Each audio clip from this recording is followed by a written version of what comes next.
I used to have a little sister named Allison. Notice I said used to. We had to put her up for adoption. I loved Allison. She was weird. She claimed to see ghosts or strange men when she went to bed. I would be asleep, and an old man would step from the closet, or a demon-like creature would crawl from under the bed. I, of course, saw this as her overactive imagination. She was a very playful sister who liked to draw pictures, chase butterflies, etc. When she was 7, my parents put her up for adoption. She would scream and punch the walls at night. One time, she even broke the glass window on the front of the oven. A nice family named the Watsons took her in. It wasn't until a few months later that I started to see Allison. She would show up in grocery stores, asking me to buy her candy, or in the backyard asking to play dollies. I dismissed this as my longing for my sister to come home. Then, one day, it took a turn. I was sitting in my room, playing my PS2, when she appeared next to me. She was drawing a picture, but wouldn't let me see what it was. After about an hour of begging, she let me see. I regret ever looking at that drawing.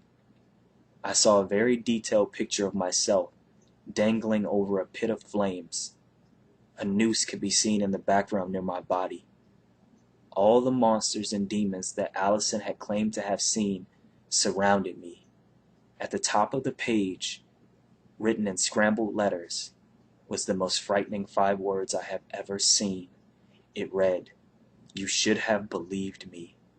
I screamed for my parents, and they ran inside the room. My dad saw the picture. "David, who drew this?" I looked at him. "Allison. Allison drew it."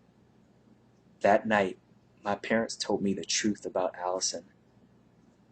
Allison wasn't my sister. She was adopted when I was young, too young to remember her being adopted. She was only a month old when she was adopted. My parents never knew the real parents, but took her in. After Allison had caused enough trouble and mischief, they put her up for adoption again. Soon after the Watson family took her, she died. They woke up one morning to find she had her throat slit from ear to ear.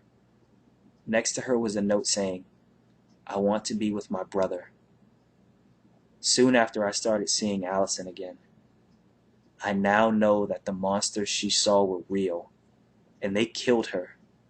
She became lonely wherever she went after death and wanted me to join her. All I have to say is, if you see a little blonde-haired 7-year-old girl with pigtails wearing blue overalls and a pink My Little Pony shirt, believe her when she sees monsters.